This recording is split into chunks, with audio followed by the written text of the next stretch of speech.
afternoon. My name is Greg Bovino, Commander at Large for CBP Assets here in Minneapolis. I'd like to take a few moments here before we take questions and before we hear from my colleague, Mr. Marcos Charles, to talk about a subject that I think is very important given the events over the past couple of days. And that topic is the topic of choices. Choices.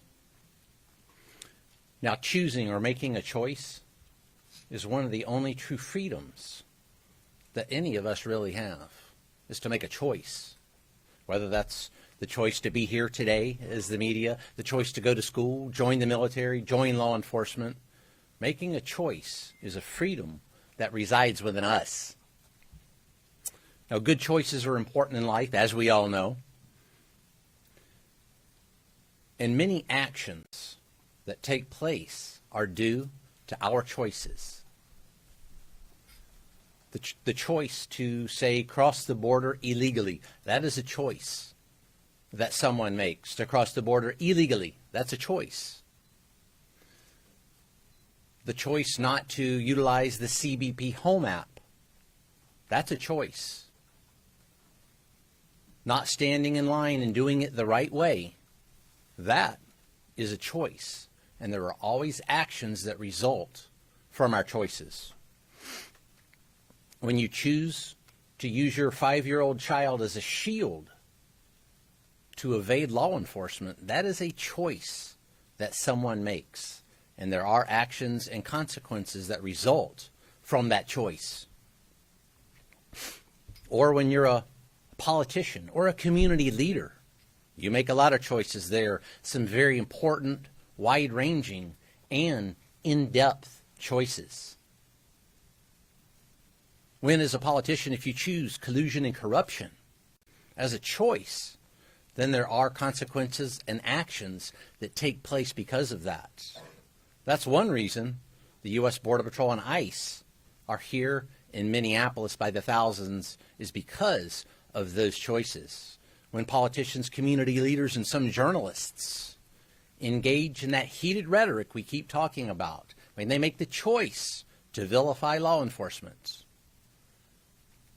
calling law enforcement names like Gestapo, or using the term kidnapping, that is a choice that is made. There are actions and consequences that come from those choices. And then when you choose, when someone chooses to listen to a politician, a so-called journalist, a community leader that spouted that type of vilification towards law enforcement or anything else, when you choose to listen to that, that is a choice, and there are consequences and actions there also. I think we saw that yesterday. And those actions and choices can obviously have tragic consequences, bad outcomes, outcomes that law enforcement never wants to see. Law enforcement never wants to see a bad consequence due to a poor choice. Now, these choices have reverberations throughout society. Let's take a look at, go ahead and put that on the screen, please. Yesterday, Border Patrol agents were engaged in a targeted law enforcement effort to apprehend this individual here, Mr. Jose Huerta Chuma. Look at his criminal record: domestic assault, intentional infliction of bodily harm, disorderly conduct. He's also got some other records there as well. This individual remains at large today. This individual is still roaming the streets today. This is the individual on that targeted law enforcement efforts that Border Patrol agents were engaged in yesterday, when they were disrupted, assaulted, and prevented from conducting that Title VIII mission by individuals intent on making the choice to riot, to create anarchy, and to be a violent mob. This individual walks the streets today because of those choices made by politicians and those perhaps weaker-minded constituents that chose to follow directions of those politicians. Sad state of affairs. Now, enforcing the law is not a choice. I choose to be a Border Patrol agent. Mr. Marcos Charles chooses to be an ICE agent, but enforcing the law, that's not a choice. That is a duty. As we all know, those laws were enacted by Congress, signed by the executive, and upheld most of the time by the judiciary. Those are the laws of our land. That is our duty to enforce those laws, whether that's a Title VIII immigration law, whether that's chasing a bank robber or a spy or whatever else. That is our duty, whether it's a state and local law enforcement agency, and they make choices also. Do they support federal law enforcement going after Mr. Jose Huerta Chuma, or do they not? We all make choices. Our Title VIII immigration mission continues. Next slide. Our Title VIII immigration mission continues unabated here in Minneapolis, despite yesterday's tragedy that was preventable by folks making better choices, politicians, journalists, and would-be anarchists and rioters. This individual from Laos was apprehended within the past 24 hours. This operation continues unabated. This is evidence of that. We will continue to make these streets a safer place.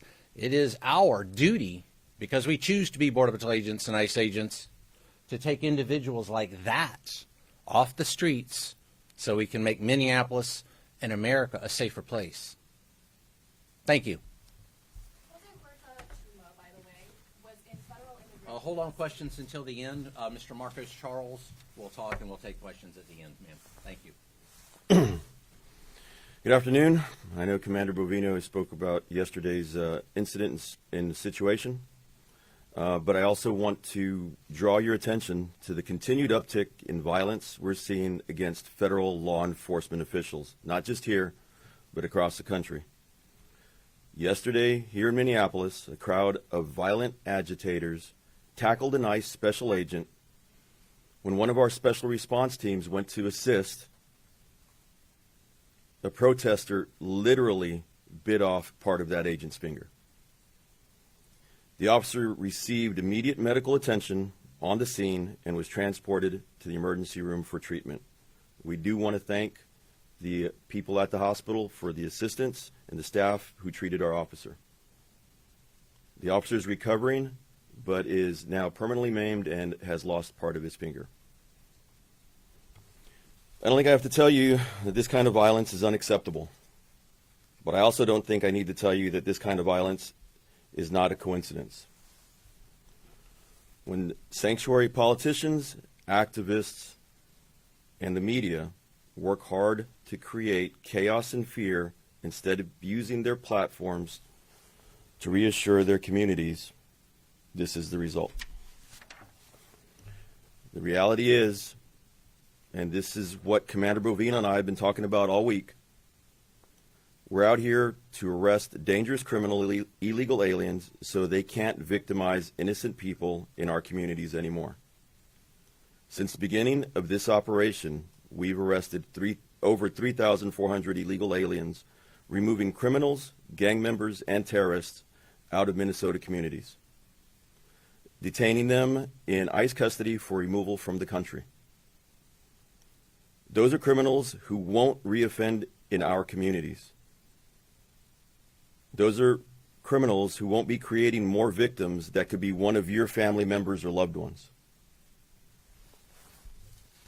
Some of these criminals that we arrested yesterday are on the scene, well, these are our agitators from yesterday, if anybody wants to take a picture of these people or haven't seen them yet. The first picture was the individual who decided to bite off one of our agents' fingers. Some of the criminals we arrested yesterday: 40-year-old criminal illegal alien from Honduras convicted of assault. A 51-year-old criminal illegal alien from Laos convicted of assault also. A 45-year-old criminal illegal alien from the Ukraine convicted of first-degree robbery. and a 46-year-old criminal illegal alien from Laos who is convicted of facilitating child sex crime.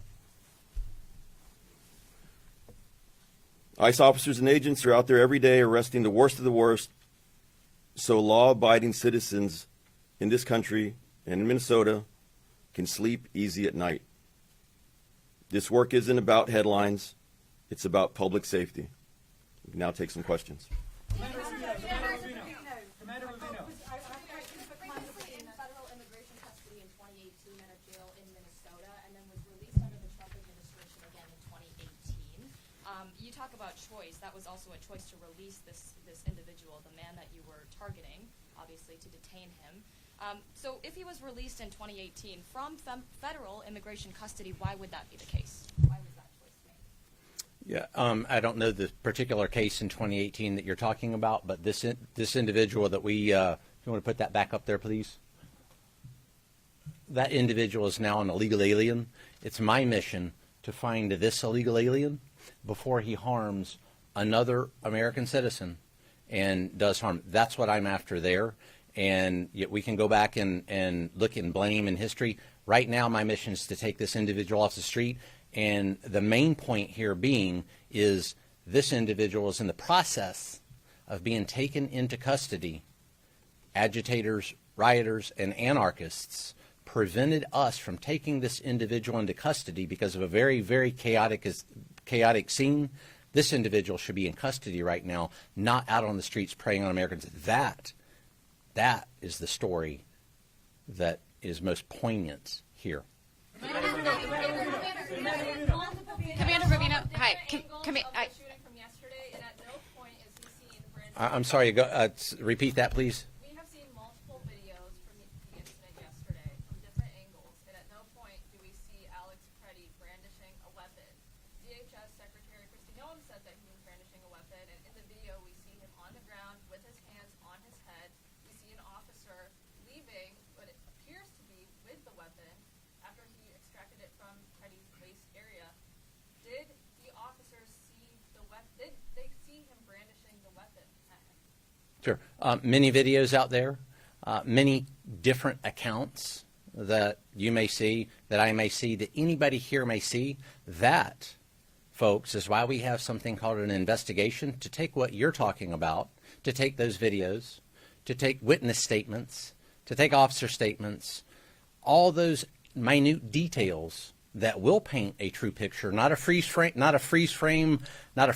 concept, and paint a larger picture of what really happened. That is why we investigate, so we can get to the truth, so there's not speculation. Speculation after 24 hours, you've got a lot of speculation in there.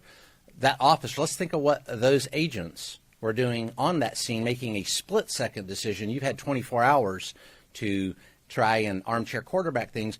That agent had a split second to make a decision. Commander Bovino, between your agency and Commander Who's next? Commander, was Alex Pretti armed when he was shot?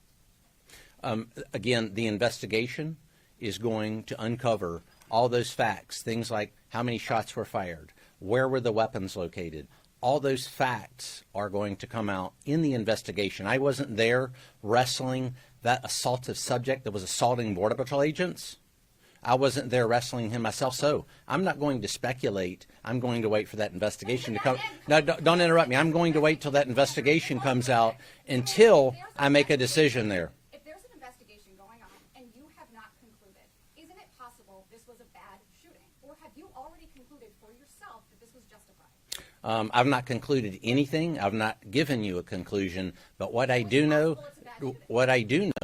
is this individual was on that scene several minutes before that shooting, interfering with a lawful, legal, ethical law enforcement operation to arrest Jose Huerta Chuma. And again, it's back to choices. We just talked about choices. When someone makes the choice to come into an active law enforcement scene, interfere, obstruct, delay, or assault law enforcement officers, and they bring a weapon to do that, that is a choice that individual made. No,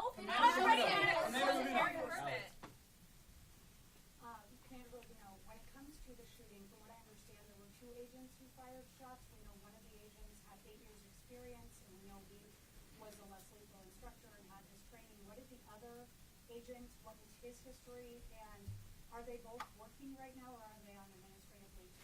All agents that were involved in that scene are working, not in Minneapolis, but in other locations. That's for their safety. There's this thing called doxing, and the safety of our employees is very important to us. So we're going to keep those employees safe. As far as the number of shots, the number of agents involved, that, again, is going to come out in the investigation. I'm not going to speculate on who did what, when they did it, how they did it, or what exactly occurred there. I'm going to wait for the investigation to let me know what happened. Did have 8 years experience, so we are talking about one of the agents. Yes. We're not talking about the other who shot as well.